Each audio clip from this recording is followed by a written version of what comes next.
Hello folks, this is Dawn. I'm in Arizona right now, and I just came in from doing a little work outside of my mom's house. Still got my work clothes on, you can see that, but I've got a Bible lesson for the disciples going deeper. We're actually talking about the change from Moses' tabernacle to David's tabernacle, and eventually will turn into Solomon's temple. So God is making his presence known in the nation by making some serious changes, and we're looking at a kind of a step-by-step process.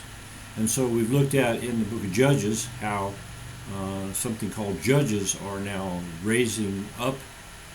They typically start as a military conquest. We saw in Judges chapter 2 where God was with these men, and it's been all men up to this point as they fulfilled their judge office. And so the priests aren't being the judges like they were supposed to be. They aren't teaching the people, and so God has instituted a new person. Well, we're going to look at the story of Deborah, and Deborah is different in the book of Judges because she is a woman prophet, a prophetess, and she has arisen to the place of judge of Israel. Now we're going to look at some of the specifics about what is actually happening here. So, first of all, we're going to talk about the principle of the unlikely saviors, with a small s, meaning people who save the day. And so that's what the judges are in these stories. They're men who rise up to save the day. And so God doesn't always choose the most likely person to be the Savior, small s, save the day. Sometimes he uses unusual characters. Here's some examples. Gideon, when he was called, he said, I am the least family in all of Israel, and I'm the least member in my family. So that's similar to the language that Saul used. He was in a small family and not very much regarded as far as his family. And so God chose Gideon, God chose Saul. Jephthah, he was part of a big family, but he was the son of a concubine, and his brothers had rejected him. Yet he was a very honorable man and a very learned man, as we see in the story. We look at Moses. Moses had a speaking problem. We look at Matthew. Jesus called Matthew, and he was hated because he was a tax collector. We look at Rahab. She was a hero in the story, yet she was a harlot. We look at Bathsheba. Bathsheba was an adulteress, but she ended up being a king's wife and the queen mother. We look at David himself. He was the number 8 son. He wasn't regarded very highly, and in his own writings about himself, he said he was conceived in iniquity. So there was some kind of problem with his conception. People surmise that he might have been the child of a concubine or an adulterous relationship. Jacob, he was a cheat and a swindler. Peter, he was a denier of Christ. Paul was a killer of Christians. Samson had a penchant for Philistine women. All of these people had serious personality problems, yet God chose them as Savior, small s, to save the day. And so if we look at 1 Corinthians chapter 1, verse 26, let's just see if God is still doing that sort of thing. Many of you guys already know what I'm going to say now since I've said the passage. But there we go, as we find it. I'm going to say it right, so I'll read it.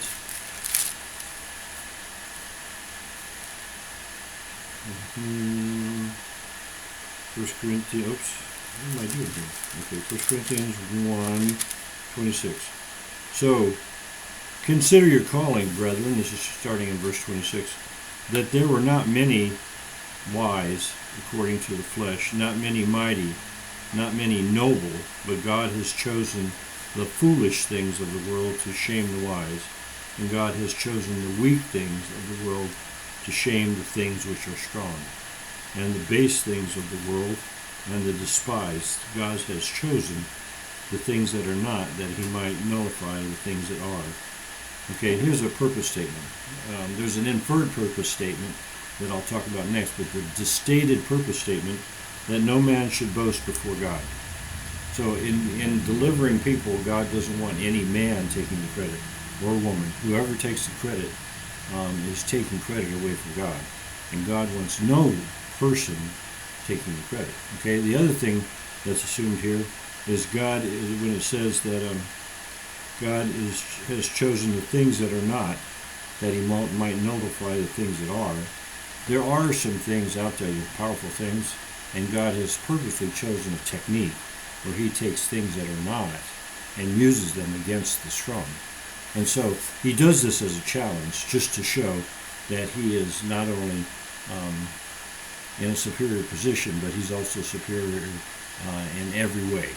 And so that's the purpose that God wants to convey. Okay, so we're looking at this. So some people ask the question, why is there a woman is the star of the story? Well, there's some things going on. Many of us know 1 Timothy chapter 2, verse 11. And so this is a principle. And there was another principle established early on with Adam and Eve, and this will refer back to that. So I'm just going to read part of it. 1 Timothy 2, 11 to 14. Let a woman quietly receive instruction with entire submissiveness, but I do not allow a woman to teach or exercise authority over a man, but to remain quiet. For it was Adam who was first created, and then Eve, and it was not Adam who was deceived, but the woman, being quite deceived, fell into transgression. So we see here that the normal pattern that God has established way back from Adam and Eve is that the man is in the headship position, the woman is to be in a submissive kind of position. Helpmeet was what Eve was first described as. So man being primarily given the instruction and the responsibility of the woman as the helper. Now, we see this role reversed in the story we're going to read. And what would be a reason? Well, I want to suggest that, let's see, order sometimes breaks down. And when order breaks down, so the natural order that God created things to break down, God still has purposes that he wants to have done. And so if the order has broken down, then God has to go outside the order. And we're going to see an example of that shortly. So here's a couple times we see order break down. Exodus chapter 4, verse 24 through 26, Moses is going to accomplish God's calling in his life to talk to Pharaoh. And just before this passage that I'm going to, in chapter 4, verse 24, God is talking to Moses that Pharaoh is going to lose his firstborn son because Pharaoh has oppressed God's firstborn son in Israel. Okay, and so by Pharaoh saying no, he has brought judgment upon himself. Well, guess what? Moses is walking into a similar situation. He's going to claim these people for the promised land. The promised land comes with a circumcision requirement.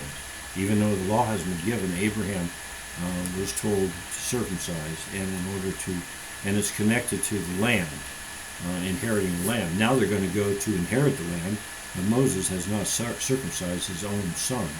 And so God strikes him down in some kind of inn or some kind of dwelling place on the way to Egypt, and his wife figures out what has to be done, and she does the circumcision on her son. Moses should have done it when the child was 8 years old, but he did not. And so the responsibility fell to the woman because Moses was being struck dead. And God was intending to strike Moses dead, and he couldn't do anything. And so the woman circumcised the boy, and of course it created some family disruption. But she had to step outside of order to accomplish God's will. We look into Exodus chapter 4. No, we just looked at that. Okay. Okay. So Moses knew about the father's responsibility for the child because he just talked to God about it in Moses' behalf, but he ignored that in his own family. And so the next example is Samuel. A lot of you guys, it's a common Sunday school story that Samuel was with Eli in the temple, not the temple, they were in the tabernacle. And he heard the voice of God, and he kept going, and he kept running to Eli. He says, "You called me," and Eli said, "No, it wasn't me." So Eli figures out that God's trying to talk to Samuel. Well, if you go back and just read the full history of that thing, Eli was the high priest of Israel at the time. His son may have been the acting high priest in his place until he actually became the reality high priest, which didn't happen because God was so against him and had him killed in battle on the same day as his brother, as a sign. So God was showing his displeasure for them, but just like the day before maybe, that Samuel had his talk with God, a man called a man of God came to Eli and explained what God was going to do. And he's actually taking the priesthood away from Eli's family. Okay? So God has already used the man of God to take away that from Eli. So who is actually on board to accomplish God's will at this point? Well, the man of God obviously is the first choice. He's been talking to God, he understands the situation, and he could step right into that place and be prophet, judge, savior, small s, of Israel. But God does not choose him. Okay? So funny thing about Eli did not come from the Aaronic line of Eleazar that the high priest family should have been chosen from. So he was in some way, somehow his family were usurpers of the high priesthood. So Eli didn't belong there anyway. He knew that. And so there were people from the correct family in Israel at the time. In fact, David will appoint Zadok, who's of the right family, later on in the story of Israel. But right now, Eli should have gone to the sons of Eleazar and should have chosen a high priest out of that group. But he did not, and God did not, until Zadok came along. So we have two obvious choices, and God chose another choice. He chose the little boy. Well, Samuel at the time might have been 10, he might have been up to as high as 14 years old. And he's laying in there, and God starts preparing him to be the prophet, savior, judge of Israel. So of all the choices that God has there, God chooses a child. Now, why did God choose a child? Well, we go back to when God has a purpose to be done, he chooses a person who will accomplish that purpose. Okay? So that's why Samuel was chosen. So in this little story, Samuel does not seem like the obvious choice. He seems like less than an obvious choice. He's a Levite. He's from a Levite family. He's not even supposed to be in some kind of priesthood. But God has been choosing men from different tribes, most of the different tribes, Manasseh, Ephraim, I think Zebulun, a Benjamite, a Judahite. They're all men from different tribes. They're rising up to be judges. So here's another prophet / judge who's going to be raised up, and he's going to be raised up as a child. Okay, so is this a pattern? So of course we get the question, is this a pattern? The choosing of a prophet. Well, there's some very well-known prophets. They're called the major prophets, and if we look at their stories, in Ezekiel chapter 2, Ezekiel's chosen. Well, in that story, God chooses him. He sees something, and God says, "Guess what? Now you're going to be my mouthpiece for Israel." Okay. Isaiah chapter 6. We're all very familiar with it. He's standing before the throne of God. He doesn't know what to do. He realizes he's a sinner in the worst way. He has an unclean mouth. And so the angel touches it, and then God says, "Well, who's going to go and speak our words?" Well, he's now got a purified mouth from the coals of the altar in heaven, so I guess it's his job. Well, he was chosen. He didn't pick that job. The other one we know about, Jeremiah. Jeremiah in chapter 1, he talks about God was preparing him, even in his mother's womb, to be a prophet. And he was going to be a very powerful prophet, and he was going to have a very widespread ministry. Okay, we look at the book of Daniel. Daniel didn't have any choice in all of the matter, and all of a sudden he's God's man in Babylon. And he didn't make it. The only choice he made was he chose not to eat the king's food. Okay, and then from that point on, he's God's man in Babylon. So we see when a person is going to be a prophet, God looks at the person, he looks at the situation, he chooses the person that's going to accomplish the goal. So that's the point. accomplish God's goal. And so right now, in this story we're going to read about Deborah, the person who's going to accomplish God's goal is a woman named Deborah. She's married. She'll call herself later a mother in Israel, which means she's already raised her children. She's essentially a grandma. Okay, so that's a good. And so when you see those little pictures they put maybe on the internet, Deborah was not in her 20s out there. Looks like a Hollywood starlet. No, that's not what's happening here. She's a mother of Israel, which means she has raised her children, and they have a good reputation. And so she is a grandma in Israel. She's doing the job that God wants done. So we're going to look at this story, Judges chapter 4, and we're going to start off in Judges chapter 4. But we're going to do a preview on Judges 5, verse 6 and 7. So I'm getting to that right now.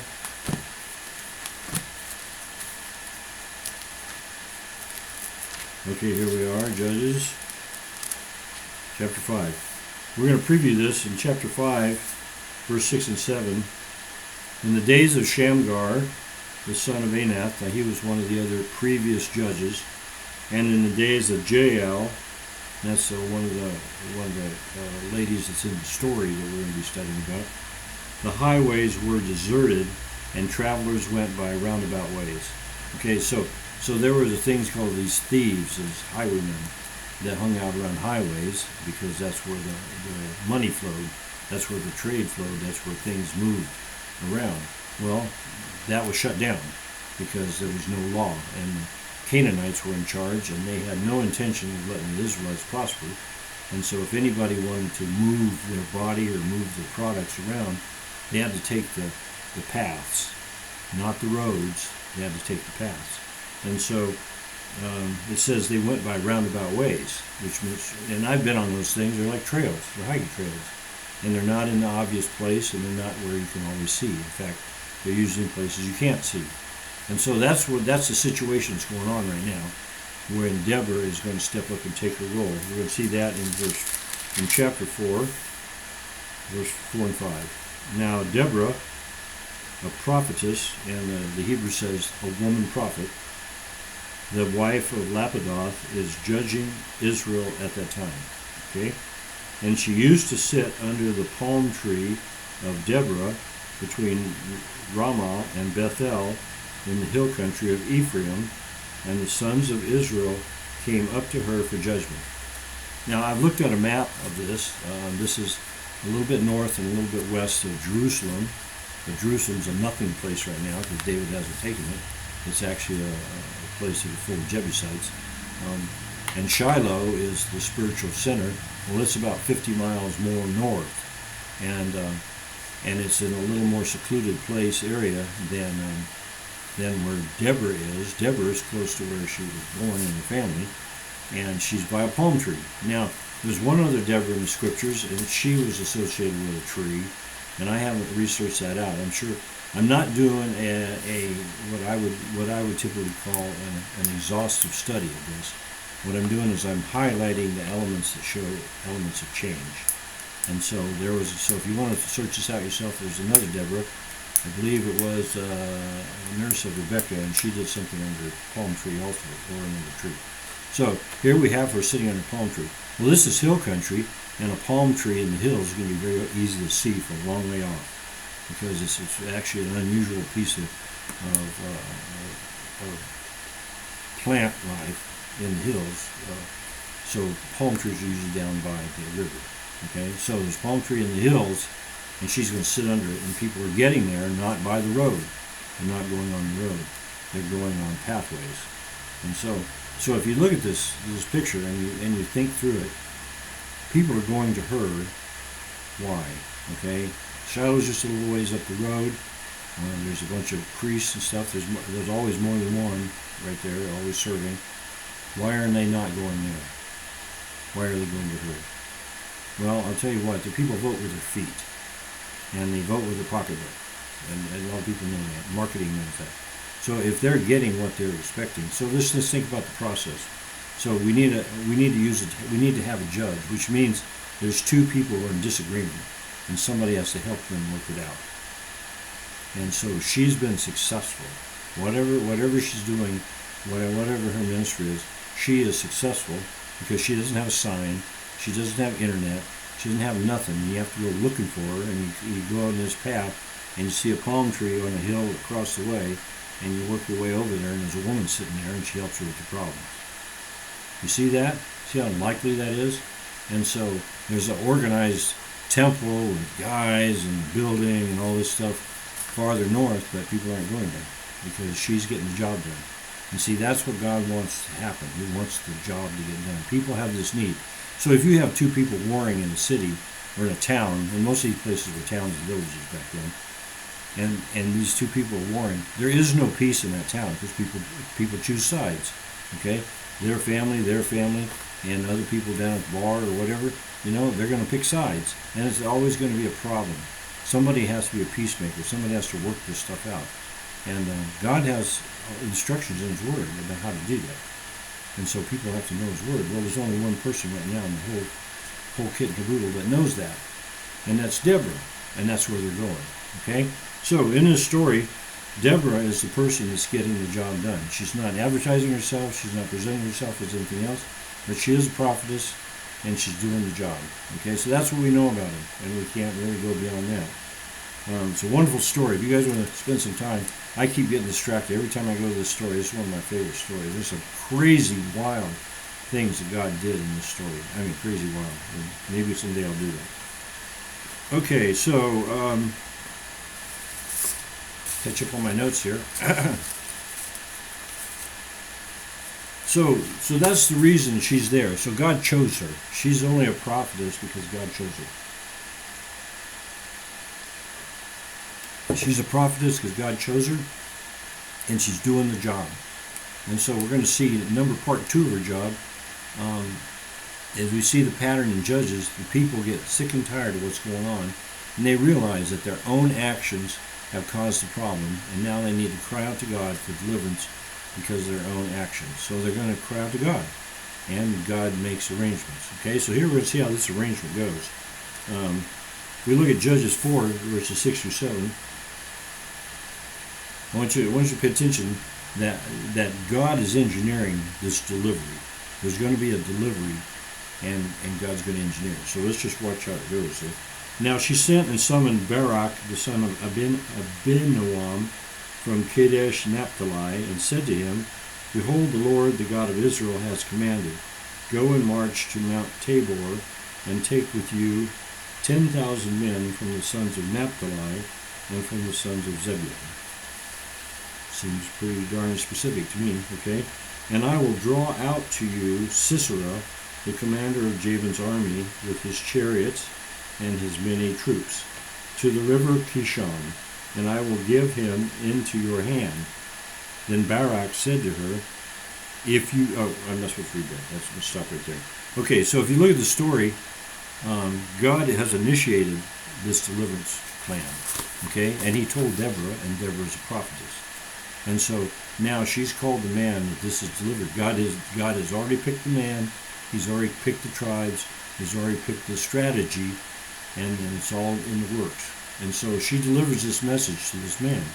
And so when he gets this message, now it's his turn to respond.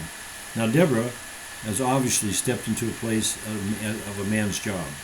She's doing a man's job. If you look back in recent history, Ehud and Shamgar and those guys, everybody knows them because they've already been in that role. God raised them up as judges. Well, here's a woman being a prophetess judge, which is a different thing. This is the first time this has happened. And she's doing her job. And now she's called a man to lead the battle. Okay? So let's see how the man responds. We're going to look at how the man responds. Verse 8 and 9. So Barak said to her, If you will go with me, then I will go. But if you will not go with me, I will not go. Okay? Well, that puts a sinking feeling in a lot of men's belly when they hear that. Here's a man called War. He's been given very distinct instructions by a prophetess, of what's supposed to happen, and he's assured by these instructions that it's not going to be him that has to win the battle. God's going to win the battle. Okay? So he doesn't want to go without taking the woman. Now, a man is made for battle. If you've ever watched Lord of the Rings, just before they went into to fight the big battle, there's that little discussion between the guy and his, I guess she's his cousin, she's one cousin. He says, battle is a man's thing. It's a man's thing. It's killing, it's slaying, it's all this stuff. And God didn't make women to do this job. And the way that's portrayed has been very impactful to me. It's very well explained. But it is a fact. And so this man has been called, and he doesn't go without the woman. Now, I'm trying to think, what are his possible motivations? Well, cowardice is the first thing that comes to mind. But secondly, she could be manipulating him. Maybe she's doing, she has other people who want to see this happen, and she picks him and tries to manipulate him by giving him false prophecy. Now that could very well be, and so this would be a proof. This would be a test to her that what she's saying is true, because this is going to be putting her in danger if she's in a battle situation, and she's going to be in hardship. I mean, she just can't sit under a little palm tree and say, "Hey, I got a message for you. I want you to take this and run with it." Okay, so she's going to have to put some skin in the game, and if she puts some skin in the game, then he can trust that she's part of it. So we got those both things going on. Maybe she's sincere. Maybe he's just being a coward. So we're going to see this. Well, God is judging hearts right now as this conversation is going on. So we're going to read the next verse. The next verse says, she said, "I will surely go with you. Nevertheless, the honor shall not be yours on the journey." It actually Hebrew says, on this path that we're walking, that you are about to take, for the Lord will sell Sisera into the hands of the woman. That's interesting. So first of all, we're going to talk about, so this is God looking at you. He's saying, well, humbug, I don't like that attitude. Okay, and because I don't like that attitude, I'm going to say, well, humbug, on you getting the honor. Okay, so he had the opportunity to step up with some courage to believe the prophet and march forth. Now, if he had, and I believe God gave him reason to believe that she was a true prophetess. And so because of that, God's putting judgment. He's going to change how the outcome of this thing is. Now, there's an interesting passage where he's going to sell. Now, this man, Sisera, is the person who has been oppressing Israel. And he's going to sell that man. So that means there's going to be a transaction. I want you to think about that. There's going to be a transaction. So anytime there's a transaction, there's somebody who wants to sell and somebody who wants to buy. And if God wants to sell this, put a little opportunity to end this guy's life, somebody wants to buy it. Well, it's actually a woman. And it's a woman named Jael. And we're going to see a little bit of that story. So, and she's got a reason. She has a score to settle. And so God's going to give her the opportunity to settle that score. And so I want you to see that right here. There's a man-woman problem, and she's going to get a chance to even the score. And God's going to sell it to her. Okay? God was going to give it to the man here, Barak, but she's going to sell it to the lady. So there's going to be, and I'm not going to go into all of that because there's an amazing piece of introduction right there. Amazing. Okay, so let's go on. So I've really been blowing along here.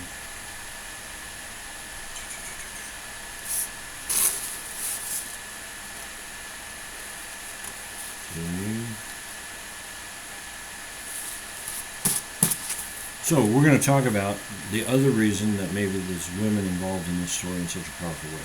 Okay, so the first one, and the first thing is, God has chosen to use the woman because it's going to get the job done. Okay, now there's a background reason for that. Okay, and I think we need to investigate that. If you read the story, you will see that there is some serious man-woman tension going on here. There's some things going on that aren't typical. Most of the stories is the guy blows the trumpet, the other guys show up, Guys fight the good guys fight the bad guys lose, good guys win. Now there's one guy gets to be the commander, and he gets to be the judge of Israel.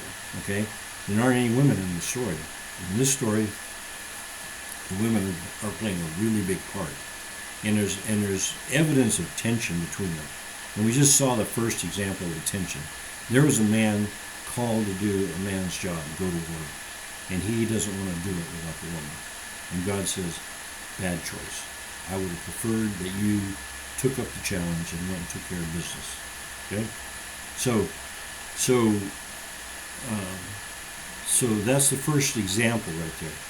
That a man is called to do the man's job, and a man refuses to do it without the woman. Okay, the second part of that is, if I may know, it's part 2. So part 2, the woman who does get to do the killing, her name is Jael. We're going to see that story in chapter 4, verse 17 and 18. So I just learned something. I was looking at the maps. I was looking at how the battle progressed. Somebody charted it out on a map. Okay, so I'm just going to go over that real quick, but it's really fun. So Hazar, the king of Canaan, lives north. He's way north, maybe almost 200 miles north of where the palm of Deborah sits, and that's an area outside of where she's working. And this whole battle is going to take place about 100 miles north of where she's working. Well, this guy's kingdom is the capital is about 200 miles north, so it's a serious far distance away. And so he's way up there, but he's got his commander and their fortress down in a town, and this town commands the plain of Megiddo. He's in a strategic place of the plain of Megiddo. Well, all of us know the plain of Megiddo is the place where the last big battle is supposed to take place, and it's a place where a lot of battles take place. Why? Because it's a huge flat area, and big armies can get ready, and they got room to fight. And so big armies can't fight in little canyons. Big armies need a big place. Well, here's a big place, okay? And Sisera, the commander, he has 900 chariots, and he's down there. And so that's where the battle takes place. Well, they lose, and I'd love to do an hour on them losing, but we won't this time. But they lose, and he gets away. And so he gets away, and they lose so bad that even his fortress where he was sitting, that's destroyed. In the battle, his fortress is destroyed. He's got no place to go. And he was probably fighting from the back of the pack because he's a bit of a coward, his own self. So he now is on foot. He doesn't have a chariot, doesn't have nothing. And maybe he's got his sword maybe with him. But he goes north because that's where the capital is that he works for, where the king is. Okay, and he's a commander, commander. Okay, so he should report to the king that he's lost the battle. Well, of course, he doesn't really want to do that, and so he actually goes to a place even farther north, about 20 miles farther north. And when you're on foot, that's a serious piece of ground covered, to a place where there's a lady out. He knows about this woman, and so it says here. So he has now the battle. The battle is in its closing stages, and he sees that it's not going to go well. He takes off, okay, and Barak's going to take off after him, but he's got a good head start. Now Sisera fled away on foot. He's to the tent of Jael, the wife of Heber, the Kenite, for there was peace between Jabin, the king of Hazor, and the house of Heber the Kenite. Now that's unusual. The Kenites did not like the Canaanites because the Kenites are the in-laws of Moses, and so they've been a part of Israel in a big way. And so the Canaanites are actually their enemies. And so he has separated himself from the rest of the Kenites, and now he's up there north of Hazor, and he's now a friend of Jabin, the king of Hazor. And so somehow Sisera and these people have some history, and he knows when he's taken off that he's not going to go to Hazor where the king is. He's going to go hang out here, and so he's going to the tent of the wife of Heber. That's where he's going. And it's already in his mind. And his mind has already figured out something. His strategy is go to her house. Okay? So Jael went out to meet Sisera and said to him, turn aside, my master. Okay? And turn aside to me. Do not be afraid. And he turned aside to her into the tent, and she covered him with a rug. Now, if this was a soap opera, which in some ways it is, you would say, hey, this is not normal. There's some kind of chemistry going on right here. The woman in the house does not wait for some guy to come wandering out of the wilderness and greet him and invite her into a tent before he goes and talks to her husband. So obviously there's something here that we don't have, but we can figure things out because we're not stupid. Okay, so this is happening, and so now this is part of the man-woman tension that's going on in the story. There's a man going to a woman's tent that doesn't belong there, and why he's going there, where he feels comforted, he feels safe. If there's some kind of relationship, and he feels safe. And so we'll read the story. He turned aside to her into the tent. She covered him with a rug, and he said to her, please give me a little water to drink, for I'm thirsty. So she opened a bottle of milk and gave him a drink. Then she covered him. Okay? And he said to her, stand in the doorway of the tent, and it shall be, if anyone comes and inquires of you and says, is there anyone here, you shall say no. So he's going to be very trusting of this woman. He's going to trust her to protect him, and he's going to get the rest that he needs, the sleep that he needs, because he knows he's going to have to run and hide for some more time, and so he's going to put himself in the trust. He trusts her. Okay, so we see here there's a huge amount of relationship that's going on between these two people. And it creates that trust. Okay? Well, that's, as you know, this is a man probably maybe has a wife or mother or whatever situation, but he's with another man's wife, and he's finding that as a safe place. So that's wrong.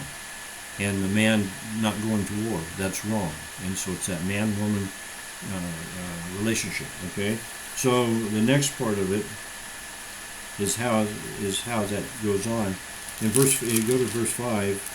In verse 26, it talks a little more about the execution. Okay, this woman is going to execute this man, and so she reached out her hand for the tent peg and her right hand for the workman's hammer. She struck Sisera, she smashed his head, and she shattered and pierced his temple. Okay, so I looked at the people who read the ancient languages and said that she didn't drive the stake in his temple as the first thing she did. She had the guy down and she just mashed his head and crushed it, essentially. And then she took the tent stake and she pinned him to the ground as insurance.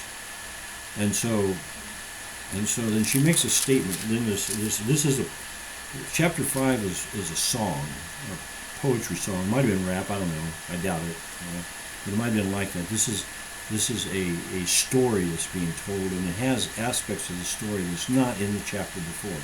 And so I want you to read this. It says, between her feet he bowed, he fell, and he lied. Between her feet he bowed, he fell. Where he bowed, there he fell dead. Okay, now I'm going to give you a little better rendering from the Hebrew itself. The Hebrew itself, this is a poetry. And it's a progressive poetry. First line happened another time, and the second line happens here. And they're both very much related, okay? Now, the words that are used are words of, if these words were typically in a temple or a tabernacle setting, these are all religious words, okay? When it says that he kneeled, it says it's when you come up to a king or you come up to the altar, you drop to your knee and you bow your head. Maybe two knees. Some people go to two knees, some people drop to one knee, and you bow your head in reverence. That's the word that's used here. But this is a murder scene. So they pick different language to use, but that's not the language of the Hebrew. But the Hebrew allows both things. Okay? So So if one's happening one time and one's happening another, maybe one is in one sense and the other is the other sense. You see what I'm saying? Okay? When it says that's when he bowed, he dropped to a knee and bowed his head, or dropped to 2 knees and bowed his head. Okay, when he fell, it says you make yourself prostrate. Now, if that was in a religious setting, that's how they prayed a lot of times. Or that's how you, if you had a message to the king and you were sure he wasn't going to be happy, you did it on your face. And so this word is he dropped to his face. Okay, so he's laying down. And then in the first passage, he lay there like in a sleep. Okay? Now this is the same word that says a man lie with a woman. Okay? This is not for children, but a man lie with a woman. This is the word that's used. He's with a woman, and now he's going to lie, and he's with a woman. So, what's going on here? Okay? So, the second passage, though, he says, he bowed, got dropped to his knee, and then he prostrated, he fell. But it says, when he bowed, there he fell dead. So in that place, she did the deed. So he's now at her command, and she can wheel on his head. So one time something happened, and it was a different nature. Second time, this man, and the word where it's dead is not the word, like he passed away quietly. No, it said it was destroyed. He was destroyed. Okay, what happened there was violent. And this man was destroyed. Okay, it wasn't just a bonking. And I hope that did it. No. She knew he was done. He was done. And it was a mess. Okay, so that's the second. That's just another thing. It shows the tension between the men and the women. There's obviously subterfuge here is going on. There's probably some other things. Okay. So think about it, pray about it. Let the guy put the picture in your mind. Because it talks about our day a little bit, okay? And so the third one I'm going to pick out is you go down to verse 30. His mother is waiting for him to show up. And he doesn't show up. And so someone says, well, are they not dividing the spoil? Okay, so they don't know that there's been defeat. They know there's been a battle that's been going on, but they don't know that they're defeated, okay? So they're saying, because they've never lost before. Okay, so they're dividing the spoil, they're getting some stuff. So what are they going to get? Well, they're going to get some women. Well, why would a guy get women? Well, he's going to get spoiled. Maybe he gets some of those cordless drills or something cool, or maybe an AR-15 or something like that. But that's not what he's getting. He's getting women. Okay, you see another tension. So they're going to have conquested women, and so that's playing a part. And they're going to get some dyed cloth and some embroidered dyed clothes. So these guys are clothes horses. They got to have some nice stuff to wear. What? What about, spoils? These are gold and silver and swords and stuff like that. But that's not what they're expecting them to get. You get some nice clothes and a couple of women. There's something weird about that. There's a bad feeling about that. That's not what you get from the Lord. But that's what these guys are getting from the Lord. Okay? So we're going to go into what I call I'm going to call a principle. So when God is going to teach a people or a person that have a problem, how's he going to teach them? Well, it says in the examples, he disciplines you with whatever sin you embrace, but is taken to the extreme. Okay, here's an example. So Jacob was a deceiver. He was a master deceiver. He was good at deceiving people and getting his own way by deception and lying. Okay? Well, when he ran away from home, who did he go to? He went to Laban. Well, Laban was the absolute king of the universe for deceiving and lying. So Jacob thought he was dealing with a man and he was going to pull it over on him. But every time, Laban pulled it back over on him, especially when it came to his wives. Okay?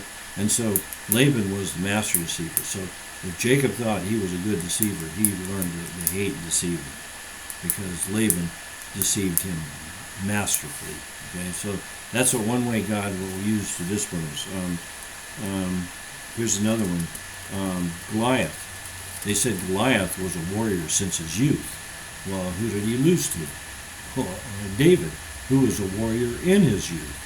Okay, so he might have been a warrior from his youth, but there's another man coming that's going to knock him off the pedestal. And so he lived his life as a warrior, but he was beat by another warrior, and really beaten badly. So Saul, his big blunder was he was supposed to go take out the Amalekites, and instead he courted favor with the king of the Amalekites. He's going to save his life and probably save some of his court too. Okay, so who killed Saul on the day that he died? Well, in the story of 1 Samuel or 2 Samuel, an Amalekite was the one who put the sword into him the last time. So he courted the evil, but evil came back and killed him. Jesus' thing. He loved money. Oh, how he loved money. Yeah, and that was his thing. But guess what? When he finally betrayed Christ, the money meant nothing to him. Yeah, and who did he run into that loved money even more than him? The priests and the Pharisees and the Sadducees. Those people loved money way more than Judas loved money. And they took everything that was important to him away, and he committed suicide. And so, if you love something, so that's what's going on right here. It says in Judges chapter 2 that the people that were left there were going to become snares to Israel. Israel had fallen prey to the Canaanite religion. Well, the Canaanite religion was extremely sensual. Extremely sensual. They had all kinds of prostitutes. They had all kinds of activities that was tied into their religion. And their religion was all about the man-woman thing. Very, very sensual. Well, and then I'm really sure that Israel took that on, and God was going to teach them that was the wrong way to go. And so how was he going to break it of it? Well, the men were going to become servant to the females in the story, and they were going to lose all of their honor and all of their glory. And so that's how God taught them that this worshiping the female and the sensual religion thing was all bad. Okay? Well, does that apply today? Well, we see that. We can't turn on the TV without seeing women portrayed as some kind of sexual goddess or something like that. And that's prevalent in our society. How's God going to root it out? Guess what? We're going to get stuck with it. Worse than we ever wanted to get stuck with it. And then we're going to lose the glory because of it. So this is applied. So change is coming. Change is coming to us. Change is coming to them. And one of the signs was God raised up a woman to be a prophet and a judge. Okay? And this is just the prelude to Samuel being raised up and the prelude to David being raised up. So, okay, I had a closing statement. Okay, they were sensual, and they had to become sick of it before God had to rescue them. And then God used an honorable woman. Honorable, okay? So Deborah is called a mother of Israel. Now, you don't get called a mother of Israel until you've raised your children, and they are now giving you grandchildren. So that's what a mother in Israel means. When she says that in the 5th chapter, she's a mother of Israel. It means she's raised her children, and now her children are bringing her grandkids. And so this is a grandma. This isn't when if you're going to read some kind of kid's story or animated thing about Deborah, she's going to look like she's 20 years old and she comes from Hollywood. That ain't what happened to her. This is a grandma. Grandma showed up. She's sitting under the palm tree and she's helping people with their problems. And she's getting the word from the Lord, and the Lord said, let's get this thing done and let's go fight a battle. And because God engineered it, all went to pass. And when men were supposed to do that, I said, golly, if you guys had taken the ball when I gave you the chance, instead you invited a woman to the battle. And so because of that, you're going to lose your honor. Women are going to finish the job. They're going to start the job, and they're going to finish the job, and they're going to leave you guys looking stupid. Okay? So change is coming. That's the end of the thing. So God bless you guys, and I look forward to the one about Samuel.